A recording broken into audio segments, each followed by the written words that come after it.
Je voudrais maintenant donner la parole à Madame la ministre de l'Environnement du Danemark, Madame Ida Auken.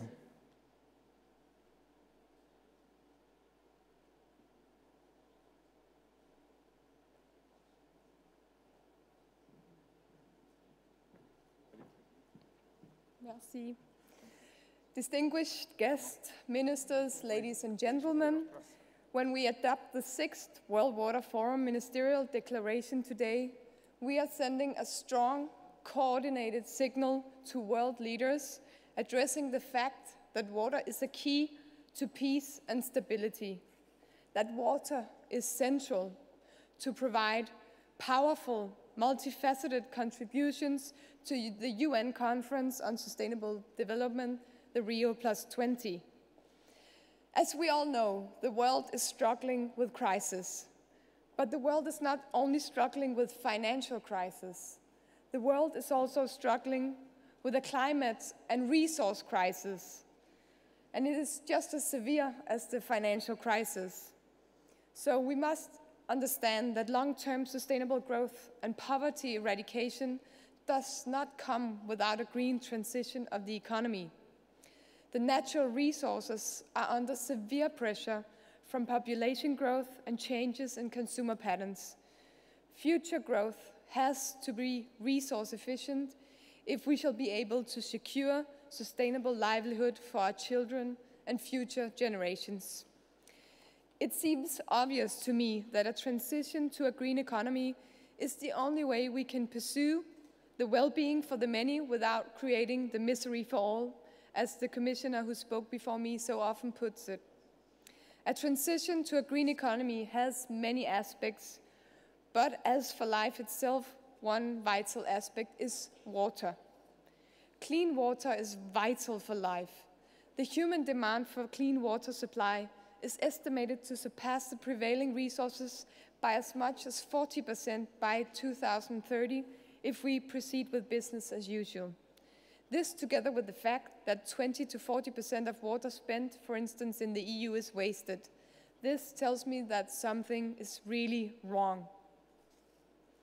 But if we reduce urban leakage on a global scale, we can provide billions of dollars in resource benefits and come closer to our target to provide access to water for all. It may seem impossible to change this troubled situation, but in the same time, the possibilities seem to be even bigger if we dare to be ambitious and take leadership. It has an impact when the global community take up the responsibility and adopt goals for sustainability. The impact of clear goals and leadership is not to be underestimated. Heads of states from all over the world will come to Rio in June, and they expect to achieve substantial results. They expect new impetus for the global efforts to ensure sustainable development and transition to a green economy. They do not expect endless discussions. They want action. Reaching consensus on a global goal for water would meet these expectations. It would ensure common direction and joint forces in tackling the challenges, and it would bring new impetus to a key issue for sustainable development. We need action now, and I will seek your support and commitment for the adoption of a new global goal on water at the Rio+20 conference in June. A global goal on water should fully encompass all three dimensions of sustainable development in a balanced, inclusive, and collaborative way. A global goal should be universal, while also taking into account the need to apply different approaches in different countries. No one size fits all. It should be easy to communicate where possible, be linked to concrete targets and indicators, and in this regard, be understandable for the people of the world. And it should be coordinated and coherent with the Millennium Development Goals review process without deviating efforts from the achievement of the MDGs by 2015. As a Danish minister, I find the Colombian proposal for sustainable development goals very interesting.